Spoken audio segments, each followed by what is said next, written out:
স্বাধীনতা কেউ উপহার দেয় না, তা অর্জন করে নিতে হয়। 1942 সালের আগস্ট মহাত্মা গান্ধী ডাক দিলেন করেঙ্গে ইয়া মরেঙ্গে। কিন্তু যখন কংগ্রেসের শীর্ষ নেতারা জেলে, তখন কে চালালেন এই আন্দোলন?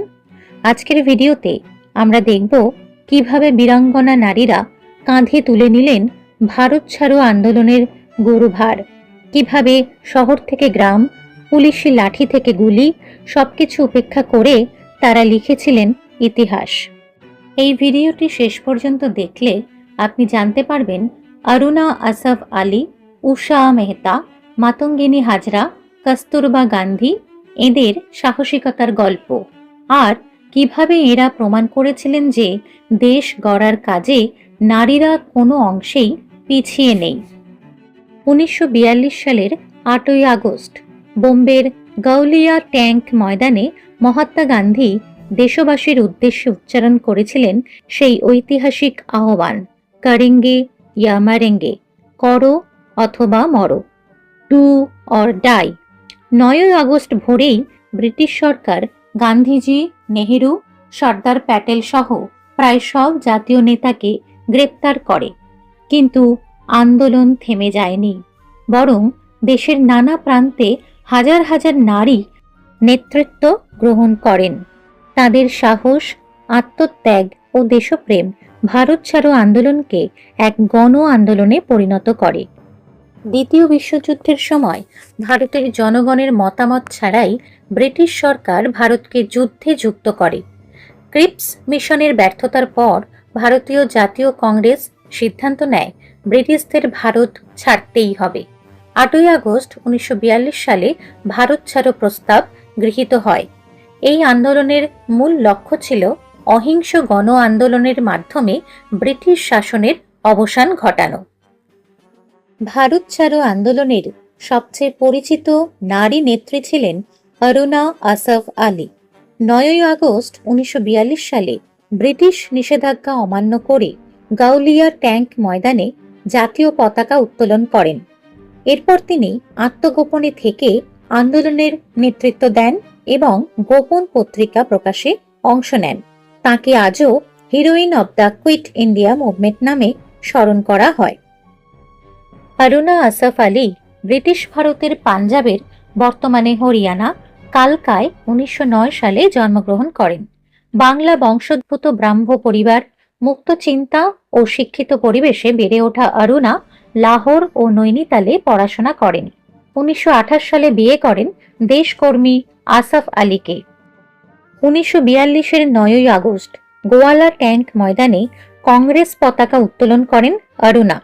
পুলিশ যখন নেতাদের গ্রেপ্তার করতে নামে, তখনও কিন্তু তার হাত থেকে পতাকা সরে যায়নি। পরে তিনি ভূগর্ভ থেকে আন্দোলন পরিচালনা করেন, পত্রিকা চালান, নেতাদের সঙ্গে সংযোগ রক্ষা করেন। তাকে ভারত ছাড়ো আন্দোলনের নায়িকা বলা হয়। স্বাধীনতার পরেও তিনি রাজনীতি ও সামাজিক কাজে সক্রিয় ছিলেন। 1996 সালে মৃত্যুর পর 1997 সালে তাকে ভারত রত্নে ভূষিত করা হয়। মুম্বাইয়ের যুবতী উষা মেহতা চালাতেন কংগ্রেস রেডিও, একটি গোপন রেডিও স্টেশন যা থেকে আন্দোলনের খবর, বার্তা, গান্ধীজির বাণী প্রচার করা হতো। তিনি গ্রেপ্তার হন, নির্যাতন সহ্য করেন, কিন্তু নতি স্বীকার করেননি। উষার কাজ ছিল শুধু রেডিও চালানো নয়, তিনি ছিলেন একটি গোপন যোগাযোগ ব্যবস্থার মূল স্তম্ভ। পুলিশ যখন নেটওয়ার্ক ভাঙার চেষ্টা করত, তখন তিনি নতুন পদ্ধতি বের করতেন। এই সাহসিকতার জন্য তিনিও হয়ে উঠেছিলেন 1942-এর প্রতীকী মুখ।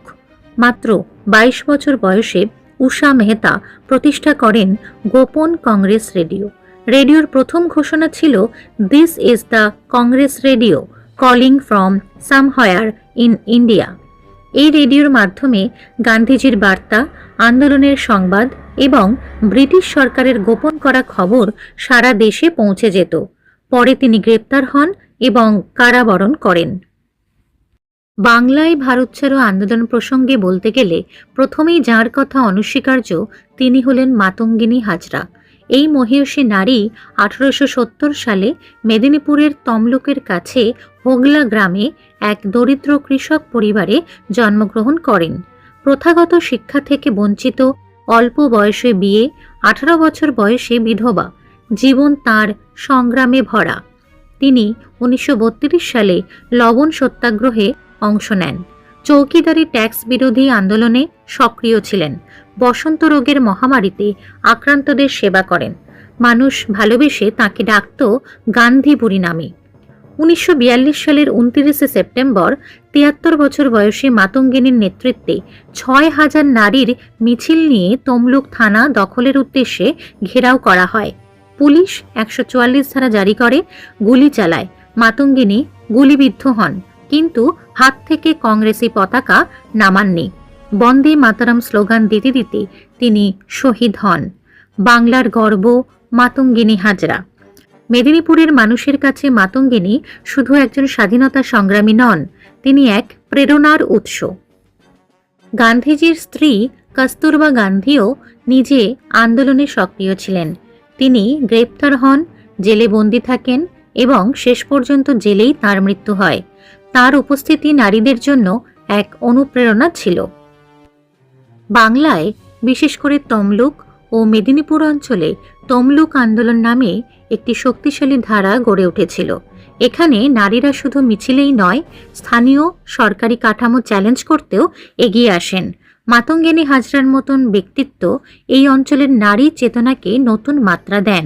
তমলুকের থানা, আদালত, কাছারি এসব সরকারি দপ্তর ঘেরাও করে স্থানীয় পিপল প্যারালাল গভর্নমেন্টের মতো কাজ চালানোর চেষ্টা করেছিল।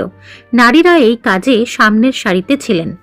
আপনার জেলার বা গ্রামের কোনো স্থানীয় নারী কি স্বাধীনতা সংগ্রামী ছিলেন? কমেন্টে অবশ্যই জানান। কমেন্টে জানালে ভবিষ্যতে সেই গল্পগুলো নিয়েও ভিডিও করা যেতে পারে। আসামের 17 বছরের কিশোরী কনকলতা বড়ুয়া মৃত্যু বাহিনীর সদস্য ছিলেন। তিনি গোহপুর থানায় জাতীয় পতাকা উত্তোলনের উদ্দেশ্যে মিছিলের নেতৃত্ব দেন। ব্রিটিশ পুলিশের গুলিতে তিনি শহীদ হন, কিন্তু পতাকা মাটিতে পড়তে দেননি। ভারত ছাড়ো আন্দোলনের সময় সুচেতা কৃপালিনী গোপনে সংগঠন পরিচালনা করেন। অনেক কর্মীর মধ্যে যোগাযোগ রক্ষা, বার্তা পৌঁছে দেওয়া এবং আন্দোলনকে সচল রাখার ক্ষেত্রে তার ভূমিকা ছিল অত্যন্ত গুরুত্বপূর্ণ। স্বাধীনতার পরে তিনি ভারতের প্রথম মহিলা মুখ্যমন্ত্রী হন। ওড়িশার তরুণী পার্বতী গিরি ভারত ছাড়ো আন্দোলনে সক্রিয়ভাবে অংশগ্রহণ করেছিলেন। তিনি গ্রেপ্তার হন এবং প্রায় 2 বছর কারাবাস ভোগ করেন। 1942 সালের 28 সেপ্টেম্বর ওড়িশার এরাম হত্যাকাণ্ডে বহু স্বাধীনতা সংগ্রামীর সঙ্গে পরি বেওয়াও শহীদ হন। তাঁর আত্মত্যাগ ও ওড়িশার স্বাধীনতা সংগ্রামের এক গুরুত্বপূর্ণ অধ্যায়। ভারত ছাড়ো আন্দোলনে নারীরা মিছিল সংগঠিত করেছেন, জাতীয় পতাকা উত্তোলন করেছেন, গোপন সংবাদ আদান প্রদান করেছেন, আহতদের সেবাও করেছেন, কারাবরণ করেছেন এবং প্রয়োজনে প্রাণও উৎসর্গ করেছেন। এই আন্দোলন প্রমাণ করে ভারতের স্বাধীনতা সংগ্রাম নারী ও পুরুষের যৌথ সংগ্রাম ছিল। আজ আমরা স্বাধীন দেশের নাগরিক। এই স্বাধীনতার পিছনে যেমন অসংখ্য বীর বিপ্লবীর আত্মত্যাগ রয়েছে, তেমনি রয়েছে হাজারো সাহসী নারীর অবদান। অরুণা আসফ আলী, উষা মেহতা, মাতঙ্গিনী হাজরা, কনকলতা বড়ুয়া, সুচেতা কৃপালিনী, পার্বতী গিরি, পরি বেওয়া, এদের ত্যাগ ও সাহস আমাদের চিরকাল অনুপ্রাণিত করবে। তাদের প্রতি জানাই বিনম্র শ্রদ্ধা। জয় হিন্দ, বন্দে মাতরম।